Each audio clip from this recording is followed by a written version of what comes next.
멀리 있지만 또 우리가 서로 믿음 안에서 기쁨으로 만나는 이 시간, 성령 안에서 교통하며 하나가 될 줄로 믿습니다.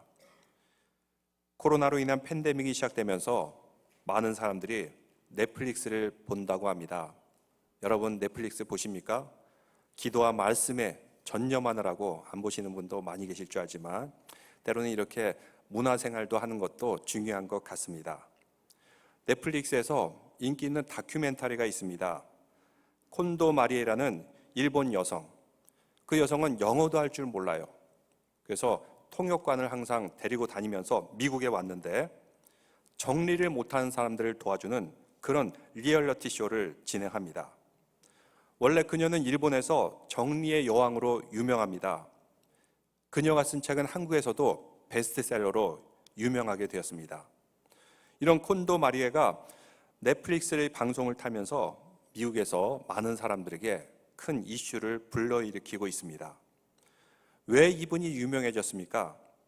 사실은 미국에도 정리정돈 전문가들이 많이 있습니다. 미국이 원조이죠. 근데 왜 콘도 마리에라는 영어도 못하는 여성을 데려다가 이렇게 리얼리티 쇼를 진행하게 되었을까요? 왜냐하면 그녀가 가지고 있는 특별한 정리하는 방법이 있는데 일반적으로 정리정돈 하면은 수납장에 잘 정리해두고 또 오거나이즈를 잘하고 여기에 초점을 맞추고 있어요. 근데 콘도 마리에는 물건을 그냥 넣고 정리하는 정도가 아니라 정리하게 되면 또다시 어질러지고 또다시 밖으로 나오고 이 악순환을 끊기 위해서 물건을 버리는데 초점을 맞추며 정리하는 특징이 있습니다. 그래서 그녀는 물건을 버려라 자꾸 그럽니다. 그러면 무엇을 버리고 무엇을 킵해야 될까요? 여기에 대해서 그녀는 이렇게 말합니다. 만약 이 물건을 안고 있다가 영어로 말하면 스파크 조이, 기쁨이 있으면은 킵하는데 그런 기쁨이 없어? 그러면은 과감하게 버리라는 것입니다. 쓰레기통에 넣던지 재활용통에 들어가든지 버리라는 것입니다. 그래서 그녀의 정리를 따르던 사람들이 물건을 막 끄집어냈습니다. 이거를 버릴까 둘까. 근데 어떤 걸 보면은 옛날 추억의 사진이 있고 추억의 편지가 있고 이걸 보면서 눈물을 흘리고 하는 거는 킵하고, 근데 별로 이렇게 그런 감흥이 없어요? 그러면 과감하게 버리라고 말합니다. 이게 스파크 조이라고 그러는데 저도 한번 따라 해보려고 했어요. 근데 저는 이제 책들이 많아가지고 그런데 책을 이렇게 하나하나 볼수록 이 책 지금은 당장 필요 없는데 언젠가 설교 때 여기 나온 스토리가 꼭 필요할 것 같아 해가지고 막 쌓아두니까 정말 버릴 게 하나도 없는 것 같아요. 이제 가을이 점점 다가오고 있습니다. 가을을 맞이하기 전에 여러분도 이번 한 주간은 집에서 버릴 건 버리고 또 정리할 걸 정리함을 통해서 더욱더 오거나이즈된 마음으로 또 정결한 마음으로 주님 말씀 듣고 주님 말씀 실천하는 모든 성도들 되시기를 소망합니다. 근데 이렇게 물건을 정리하게 되면은 버릴 게 버려져요. 공간이 많아지죠. 그러면 이 공간을 채울 수 있는 에너지가 생긴다는 것입니다. 우리 영적인 원리도 비슷합니다. 예수님께서 이제 마태복음 5장 3절에 뭐라고 말씀하셨죠? 첫 번째 복을 말씀하시면서 심령이 가난한 자가 복이 있다 이렇게 말씀하고 있어요. 심령이 가난한 자, 이것저것 막 채워가지고 잔뜩 배부른 것이 아니라 버리는 거죠. 더 이상 킵하지 않는 겁니다. 쓰잘데기 없는 것, 잡다한 것, 이런 것을 다 버리면 심령이 가난해져서 어떻게 될까요? 천국이 그들의 것이니라. 하나님이 나라 천국이 그 심령 가운데 임한다는 것입니다. 우리도 우리의 마음, 영혼, 하나님의 천국으로 채우기 위해서 잡동사니 같은 것들을 다 정리해야 됩니다. 그래야 하나님께서 우리 가운데 오셔서 사역을 할 수 있고 일할 수 있는 공간이 생기는 거죠. 이 공간이 채워져야지만, 하나님의 나라로 채워져야지만 우리는 그리스도인으로서 정체성을 갖게 되는데, 오늘 말씀이 바로 그러한 말씀입니다. 우리가 무엇이라고요? 13절에 보니까 너희는 세상의 소금이니, 14절에 뭐라고 말씀하십니까? 너희는 세상의 빛이니. 이렇게 하나님의 축복으로 채워지게 되면 우리의 정체성이 세상에서 소금과 빛이다, 이렇게 우리의 정체성에 대해서 말씀해 주고 있습니다. 제가 앞으로 계속 산상수훈 시리즈 설교를 하게 되는데 사실 이 팔복 하나, 이거 하나 주제 가지고도 한 주일 설교가 됩니다. 심령이 가난한 자 한 주, 그 다음에 애통하는 자 한 주. 근데 이렇게 되면 설교가 매우 깊게 들어갑니다. 근데 지금 우리 교회 교인들 중에서는 믿음이 사실은 없는 분도 계시고, 이제 발걸음을 들여놓은 분도 계시고, 또 아주 신실한 분도 계시죠. 이 다양한 스펙트럼 가운데 팔복 주제 하나만 가지고 하면은 아마 믿음이 좀 중간이거나 약한 분들은 중간에서 이렇게 실족할 것 같아요. 그래서 팔복이란 주제는 우리가 이제 송년 예배 때나 아니면은 우리가 사순절 특별 기도회 이런 때 제가 이 주제를 가지고 말씀드리고, 그래서 주일 설교할 때는 믿음의 다양한 사람들을 고려해야 되기 때문에 이렇게 큰 주제별로 다루도록 하겠습니다. 그래서 오늘은 우리의 정체성, 소금이요 빛이요, 이렇게 하시는 그 말씀을 가지고 한번 은혜를 나누고자 합니다. 우리는 그 정체성으로서 세상을 살아가고 세상의 영향력을 나타내야 됩니다. 근데 먼저 첫 번째 소금이다 말씀하는데, 여러분 소금하면 무엇이 생각납니까? 오늘날에는 너무나도 흔해요. 특히 이제 미국 음식들 보면은 얼마나 소금을 쳐대는지 그냥 혀가 얼얼할 정도로 그냥 있는 대로 소금을 쳐댑니다. 그래서 소금이 중요한 건지 모르지만 당시에는 소금이 매우 소중했어요. 그래서 오늘날 샐러리라고 하는데, 그 샐러리 그 월급의 기원이 뭐냐면 셀라리움이라는 라틴어에서 오게 되었어요. 당시는 월급을 줄 때 이렇게 소금으로 대신 줬습니다. 왜?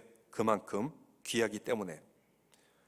소금을 구하기가 힘들어서 채취해서 먹었는데, 특히 당시 팔레스타인 지방에서는 주로 사해에서 거기서 이렇게 소금을 채취하게 되었던 것입니다.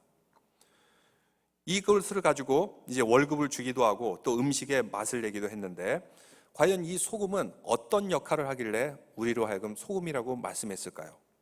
먼저 첫째는 소금을 먹게 되면은 갈증이 생기게 됩니다. 여러분 소금 많이 먹으면은 갈증이 생기죠. 그래서 물을 찾게 됩니다. 물을 마셔요. 우리가 세상의 소금이라면은 우리를 통해서 사람들이 갈증을 일으켜야 되는데 무슨 갈증이 생길까요? 예수 그리스도의 복에 대해서 갈증이 생기게 됩니다. 저 사람들은 왜 저렇게 복이 많지? 뭔가 저렇게 예수님 그 말씀과 은혜로 채워진 풍성한 삶을 살고 있지?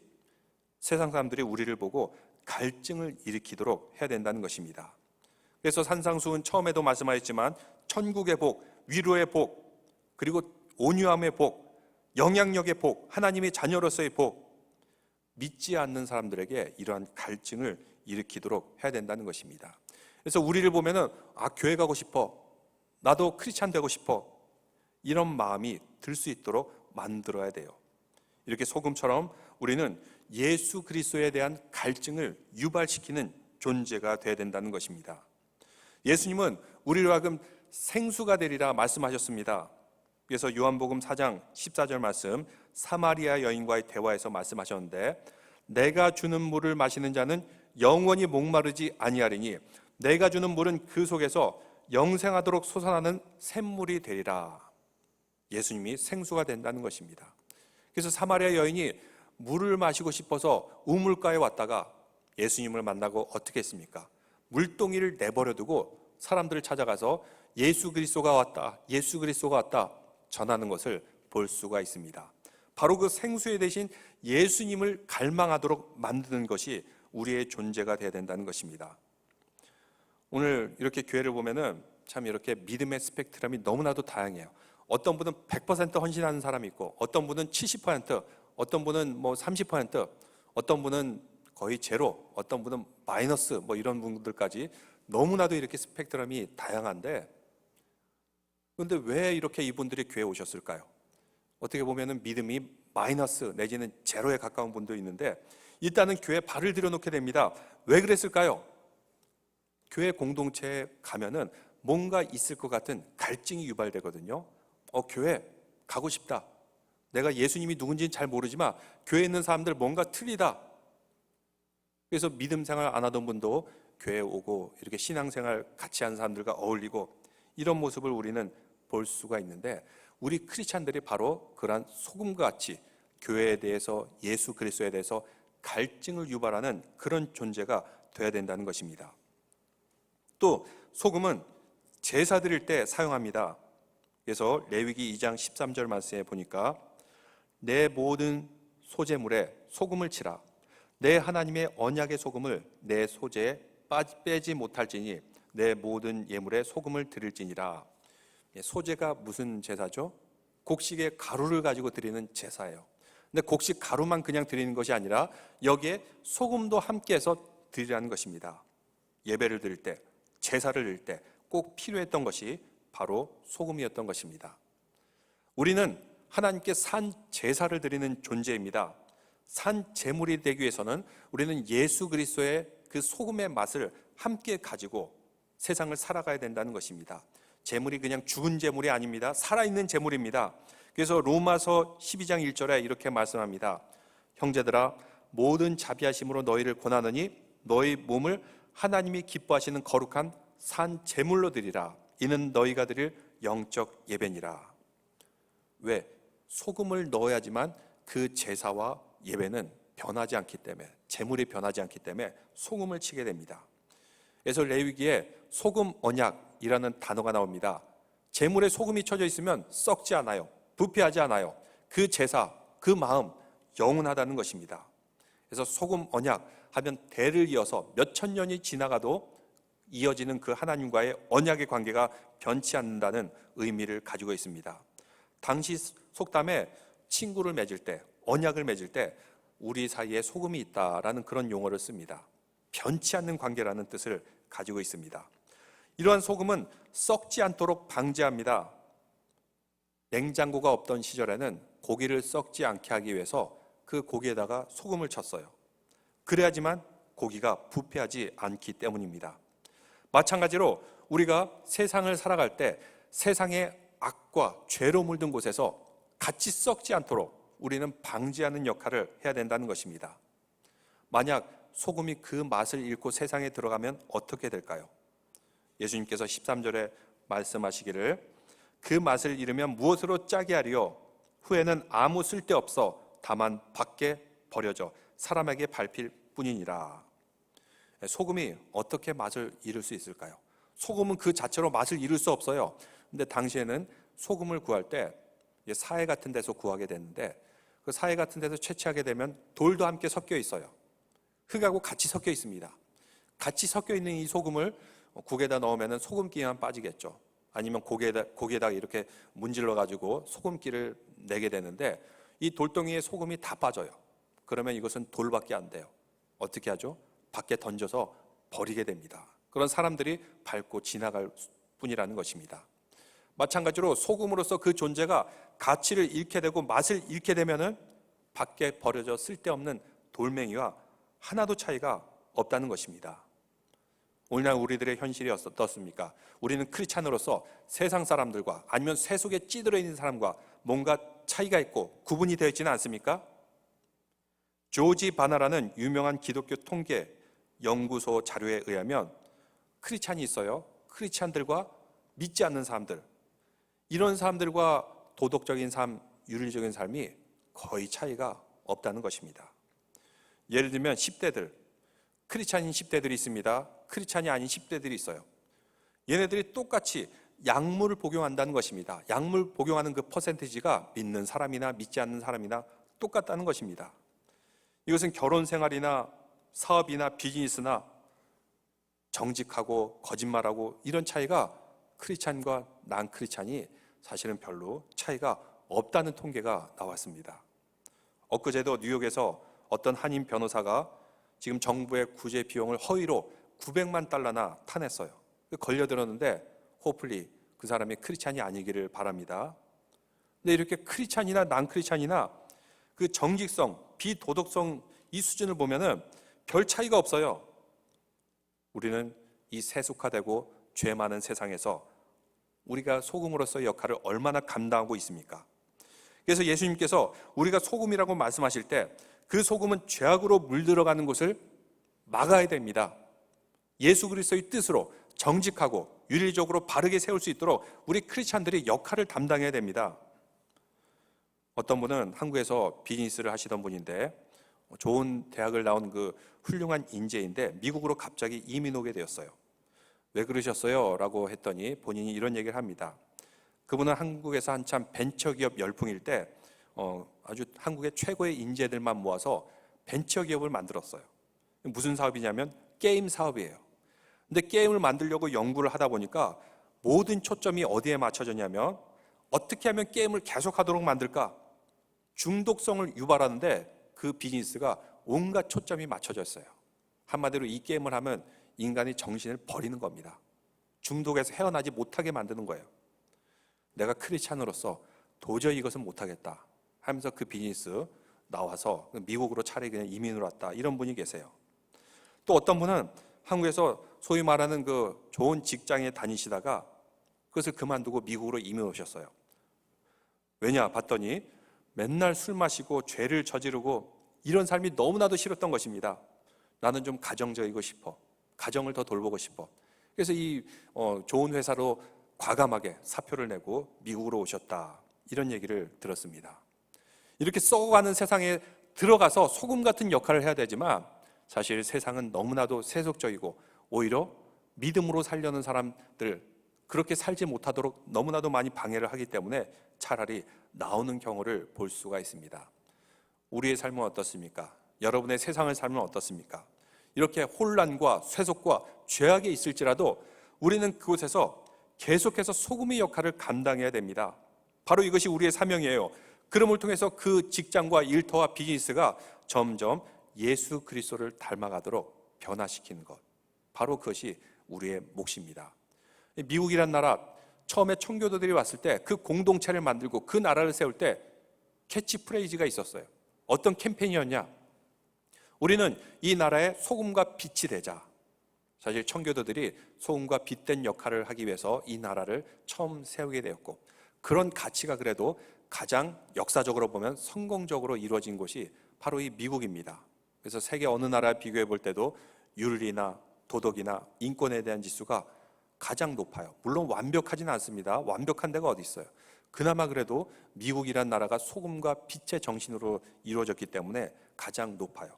그러나 여전히 썩어진 곳, 죄악으로 가득한 곳, 그리고 크고 작은 죄악들로 물든 곳, 그런 곳이 많을 뿐입니다. 이런 곳에서 우리는 소금의 역할을 잘 감당하기 위해서 주님 말씀 따르고 또 성경 말씀 따름을 통해서 계속해서 소금이 되시기를 주님의 이름으로 축원합니다. 두 번째로 예수님께서는 우리가 빛이라고 말씀하여 주고 있습니다. 그래서 14절에 보니까 너희는 세상의 빛이라 산 위에 있는 동네가 숨겨지지 못할 것이요. 빛은 숨길 수가 없습니다. 어디를 가든지 가린다고 해도 그 가린 그 이불 안에서도 빛은 드러나기 마련입니다. 빛은 사람들에게 보여줘야 됩니다. 그래서 계속 말씀하시기를 15절에 사람이 등불을 켜서 말 아래 두지 아니하고 등경 위에 두나니 이러므로 집안 모든 사람에게 비치느니라. 빛이 있으면 모든 사람에게 나타나듯이 우리가 예수 그리스도의 빛, 천국의 빛을 세상 사람들에게 드러내라고 말씀하고 있습니다. 그러기 위해서는 무엇을 해야 됩니까? 빛 대신 예수 그리스도를 쫓아가야 돼요. 그래서 요한복음 8장 12절에도 말씀하고 있는데 예수께서 또 말씀하여 이르시되 나는 세상의 빛이니 나를 따르는 자는 어둠에 다니지 아니하고 생명의 빛을 얻으리라. 예수님께서 빛인데 어떤 빛이에요? 생명의 빛. 예수님의 빛을 따라다니면 어둠에 다니지 않는다, 이렇게 말씀하고 있습니다. 그래서 우리는 생명의 빛 대신 예수 그리스도를 담아내야 됩니다. 여러분, 카메라 중에서 디지털 카메라가 있는데 이거를 최초로 발명한 회사가 사실은 코닥이에요. 지금은 유명무실한 회사가 됐는데, 근데 어떻게 이것을 발명하게 됐나 봤더니 코닥에 스티브 세슨이라는 그런 연구원이 있었습니다. 어느 날 회사에 유치부 아이들이 막 이러고 와서 견학을 오는 겁니다. 유치부 아이들이 오니까 아이들이 막 물어보고 얘기하고 그러면 귀찮으니까 다들 다 도망갔는데 이 스티브 세슨이라는 사람은 성품이 아주 순수했던 것 같아요. 아이들이 오니까 길을 안내해주고 보여줄 거 보여주고 하면서 친절하게 설명해 줬어요. 근데 아이들이 이렇게 질문하라는 것입니다. 필름이 어떻게 이 이미지를 담을 수 있어요? 필름이 어떻게 사진이 돼요? 이걸 물어보더라는 것입니다. 여러분, 아이들이 물어본다면 어떻게 대답하겠습니까? 아이들 수준에 맞춰서 대답해 주기가 쉽지가 않죠. 근데 스티브 세스는 이렇게 대답을 했다고 합니다. 이 필름이라는 것은 세상에 빛을 담은 그릇이야. 세상에 빛을 담는 그릇이다. 이렇게 아이들에게 설명해 줬다는 것입니다. 근데 이 얘기를 자기가 하고 나서 보니까 참 대답을 잘했다. 근데 빛을 담을 수 있는 게 또 뭐가 있을까? 필름 말고 뭐가 있지 않을까? 하고 카세트 테이프를 봤더니, 여러분 옛날에는 카세트 테이프가 있었죠. 여기다도 빛을 담을 수 있지 않을까? 하면서 만들어진 게 디지털 카메라 최초의 발명품이 되었던 것입니다. 예수님은 우리의 빛 되십니다. 생명이 빛입니다. 우리가 어둠 속에 다니지 않도록 지켜주는 빛입니다. 그러면 우리가 빛이 되기 위해서는 예수님의 생명의 빛을 우리 가운데 담아야 돼요. 어떻게 담죠? 말씀으로, 성령으로, 섬김으로, 주님의 사랑으로, 또 팔복으로 우리의 심령을 담아낼 때 우리는 세상 가운데 빛된 존재가 될 줄로 믿습니다. 이 빛은 예수 그리스도를 담음을 통해서만 세상에 빛을 낼 수가 있는 것입니다.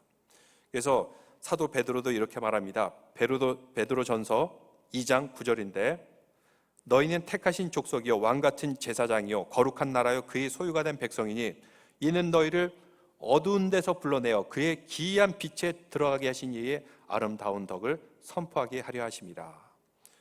왕같은 제사장이요 거룩한 나라요 택하신 족속, 이것이 되기 위해서는 우리가 그 기이한 빛을 드러내야지만 우리는 왕같은 제사장이 될 수 있다는 것입니다.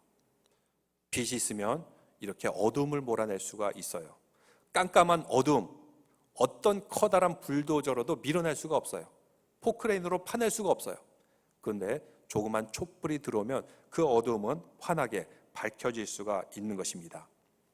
또 빛을 통해서 우리는 길을 찾아갈 수가 있습니다. 그래서 시편 119편 105절에도 나오는데, 주의 말씀은 내 발의 등이요 내 길의 빛이니이다. 우리의 영적인 빛이 되어서 우리를 안내해 줍니다. 우리가 가야 될 방향을 가르쳐 줍니다. 또 빛이 비춰지게 되면 드디어 가치 있는 것과 가치 없는 것이 드러나게 됩니다. 지금 우리가 밖을 나오면은 푸르른 산이 보이고 또 아름다운 꽃들이 보입니다. 근데 빛이 갑자기 사라져요. 그러면 꽃을 볼 수가 없고 산을 볼 수가 없고 푸르른 하늘도 볼 수가 없어요. 이 모든 가치들을 알아볼 수가 없습니다. 근데 빛이 비치자마자 우리는 세상이 얼마나 아름다운지, 자연이 얼마나 아름다운지 이것을 알 수 있습니다. 여러분이 얼마나 아름다운지 빛이 있기 때문에 우리는 볼 수 있다는 것입니다. 빛은 가치가 무엇인지 우리에게 알려줍니다. 또 빛은 생명을 줍니다. 지구상에 있는 모든 생명들, 갑자기 태양빛이 사라지게 되면은 다 죽을 수밖에 없을 것입니다. 그런데 태양빛에 의해서 만물의 생명이 돋아나게 됩니다.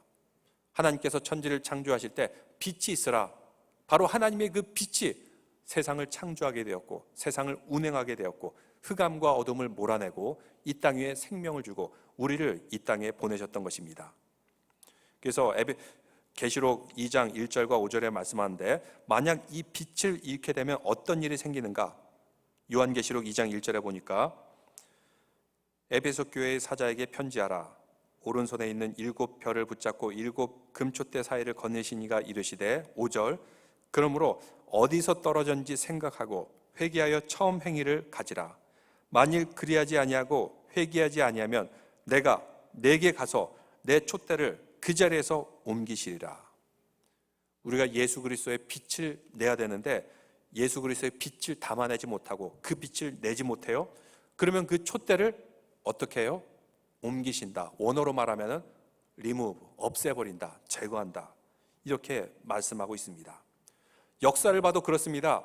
주님의 빛을 간직했던 나라, 교회, 하나님께서 부흥을 주셨는데 주님의 빛을 잃어버린 교회, 그 나라는 그 부흥의 빛을 다 걷어가는 것을 볼 수가 있습니다.